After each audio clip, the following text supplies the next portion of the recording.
YouTube channel. मैं हूं उमर फारूक और आज की इस वीडियो में हम सीखेंगे पंच मारने की सही टेक्निक। वैसे तो पंच हर कोई मार लेता है, लेकिन अगर पंच को सही टेक्निक से मारा जाए तो ये आपके ओपोनेंट को ज्यादा डैमेज करता है, लेकिन अगर इसे सही टेक्निक से ना मारा जाए तो ये उल्टा आपको ज्यादा डैमेज करता है। सो बिफोर लर्निंग कि पंच मारने की सही टेक्निक क्या है, मैं कुछ ऐसी मिस्टेक्स हाईलाइट करना चाहता हूं जो कि लोग मोस्टली पंच मारते हुए करते हैं। पहली मिस्टेक जो लोग पंच मारते हुए करते हैं वो ये है कि उनके हाथ का जो पंच का फॉर्म होता है वो सही नहीं होता। पहली गलत फॉर्म क्या है कि जब वो पंच बनाते हैं उनका ये जो थंब है वो थंब उन्होंने रखा होता है इस साइड पर, अपने फिंगर के इस साइड पर।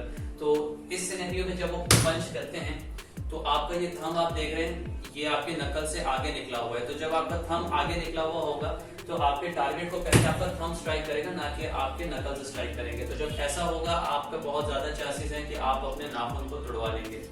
दूसरी कॉमन मिस्टेक लोग पंच बनाते हुए क्या करते हैं कि वो अपने थंब को अपनी फिंगर्स के अंदर दबा लेते हैं और इस तरीके से वो पंच बनाते हैं। ये बहुत ही गलत फॉर्म है पंच बनाने की, क्योंकि इसमें हो क्या रहा है, क्योंकि जब आप इस तरीके से पंच को बना के हिट करेंगे तो आपका ये जो थंब है, जब आपका पंच स्ट्राइक करेगा आपके अपोनेंट को तो कंप्लीट प्रेशर जो आपकी फिंगर्स का है ये आपके थंब के ऊपर पड़ेगा और चांसेस आर वेरी हाई कि आप इस तरीके से पंच करेंगे तो आपका थंब फ्रैक्चर हो सकता है। तीसरी मिस्टेक पंच के फॉर्म में लोग अक्सर ये करते हैं कि वो अपनी कोई ना कोई फिंगर जो है वो बाहर निकाल लेते हैं इस कॉन्सेप्ट के साथ कि जब वो इस तरीके से हिट करेंगे तो उनके अपोनेंट को ज्यादा डैमेज होगा। जो फिंगर बाहर निकली हुई है वो ज्यादा डैमेज करेगी अपोनेंट को। लेकिन यहाँ पर भी चांसेस आर वेरी है कि जो फिंगर आपने बाहर निकाली हुई है जब आप इससे पंच कर रहे हैं तो ये वाली फिंगर को पीछे जो है कोई सपोर्ट हासिल नहीं है और बहुत ज्यादा चांसेस हैं कि आप अपनी ये फिंगर भी फ्रैक्चर करवा सकते हैं। अगर आपकी फॉर्म सही नहीं है, आपने कोई फिंगर बाहर निकाली है तो इस तरीके से पंच करेंगे तो भी आपकी फिंगर फ्रैक्चर्ड हो सकती है। चौथी मिस्टेक पंच के फॉर्म में ये है कि लोग अपनी रिस्ट को टाइट नहीं रखते। तो होता क्या है, जब आप लूज रिस्ट के साथ पंच करते हैं तो आपका पंच यूं मुड़ जाता है, अंदर की तरफ मुड़ जाता है। ठीक है, तो आपने ये भी नहीं करना। आपने सही टेक्निक के साथ जब पंच करना है तो आपने अपनी रिस्ट को बिल्कुल टाइट रखना है ताकि आपका हाथ मुड़े नहीं जब वो आपके ओपोनेंट को स्ट्राइक कर रहा है। ये तो थी 3-4 कॉमन मिस्टेक्स जो लोग करते हैं। एक और मिस्टेक जो है वो लोग ये करते हैं कि जब उनका पंच, बेशक फॉर्म हाथ की बिल्कुल सही है, उनका पंच जब टारगेट तक पहुंचता है तो टारगेट तक पहुंचते पहुंचते उसकी जो है डायरेक्शन हाथ की चेंज हो जाती है। या तो वो ऊपर की तरफ ले जाते हैं इस तरीके से, या फिर उनका हाथ इस तरीके से नीचे होता है, या फिर राइट की तरफ मुड़ा होता है, या फिर लेफ्ट की तरफ मुड़ा होता है। तो ये सारी पोजीशंस गलत हैं। इन सारी पोजीशंस का इम्पैक्ट जो है वो आपकी रिस्ट पे पड़ता है और आपकी रिस्ट जो है वो फ्रैक्चर हो सकती है इन तमाम पोजीशंस की वजह से। ठीक है, तो पंच मारने का सही फॉर्म क्या है? सबसे पहले हम अपने हाथ की पोजीशन समझ लेते हैं कि हमने अपने हाथ की फॉर्म किस तरीके से बनानी है करेक्ट पंच बनाने के लिए। सबसे पहले आप अपने ये जो चारों फिंगर्स हैं, आप इन चारों फिंगर्स को कंप्लीटली क्लोज करें, अपने पाम में इनको दबा लें, अपने नेल्स को, इन चारों फिंगर्स की। फिर ये देखें कि आपके जो चारों फिंगर्स हैं ऊपर से वो चारों फिंगर्स अलाइन होनी चाहिए, कोई एक भी फिंगर ऊपर ना हो, नीचे ना हो। ठीक है, ये चारों फिंगर्स बिल्कुल अलाइन होनी चाहिए। और ये जो आपका थंब का पोजीशन है, ये थंब आपका, आपके लिए जो ये 2 फिंगर्स हैं, इन दोनों फिंगर्स के ऊपर आपका थंब इस तरीके से आ जाएगा और इन दोनों फिंगर्स को थंब अंदर की तरफ प्रेस करके रखेगा।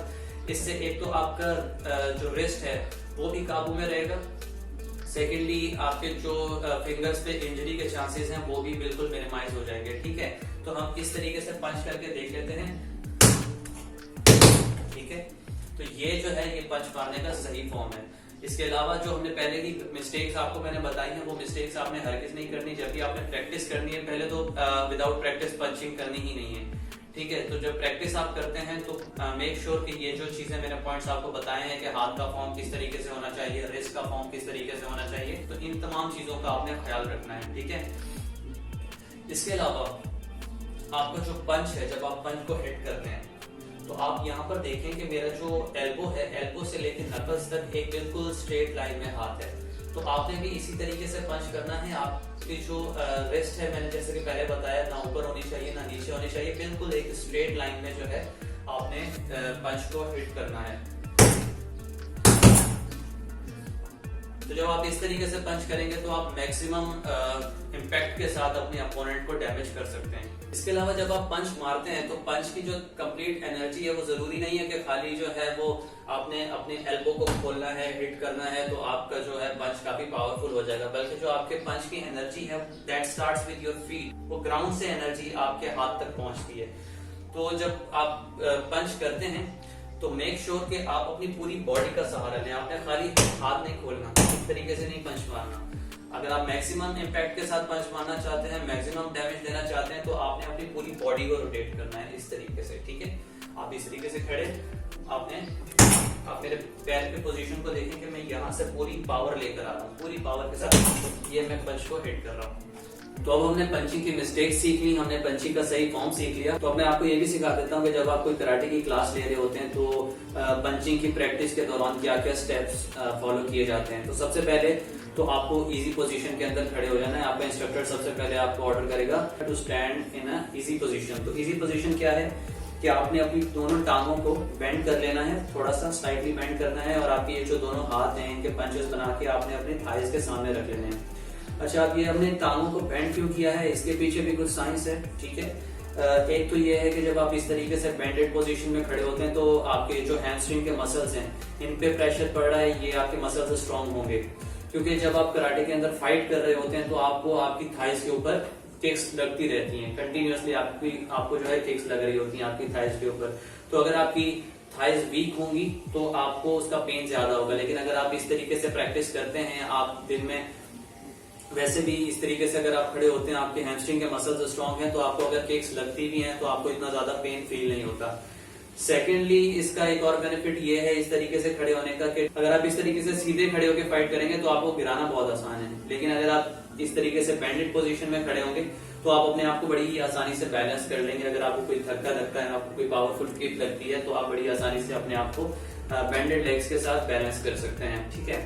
तो सबसे पहले आपको इंस्ट्रक्शन दी जाएगी इजी पोजीशन की। आप नॉर्मल खड़े थे, आपने अपनी टांगों को स्लाइटली बेंड कर लिया, अपने पंचेस को आपने अपनी थाइस के सामने ले आए इस तरीके से, ठीक है।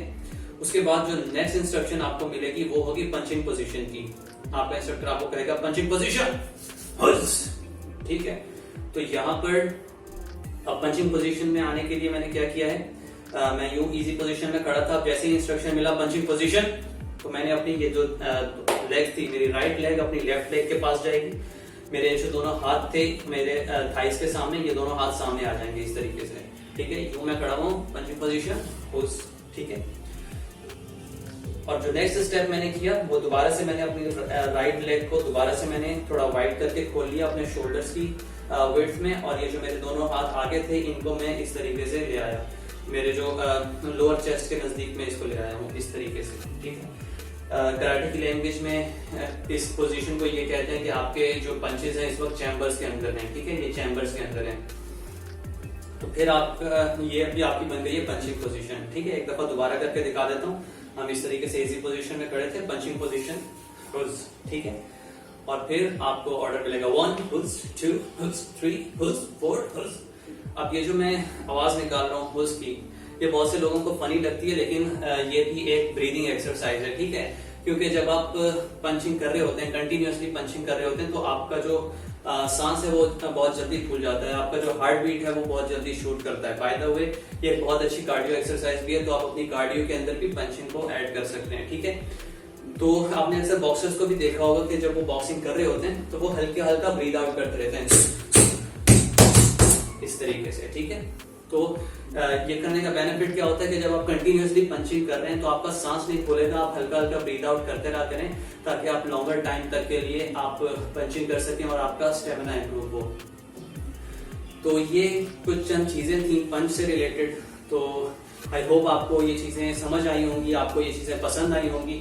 अगर आपको कोई क्वेश्चन है तो आप नीचे कमेंट सेक्शन में मुझे बता सकते हैं, और अगर आपकी कोई रिकमेंडेशन है कि नेक्स्ट किस टॉपिक पे वीडियो बनाई जाए तो वो भी आप मुझे कमेंट सेक्शन में जरूर बताइएगा, ठीक है। तो आज की वीडियो के लिए इतना ही। इसी तरीके की इंफॉर्मेटिव वीडियोस देखने के लिए सब्सक्राइब दिस चैनल, और मिलेंगे एक और वीडियो में। तब तक के लिए अल्लाह हाफिज।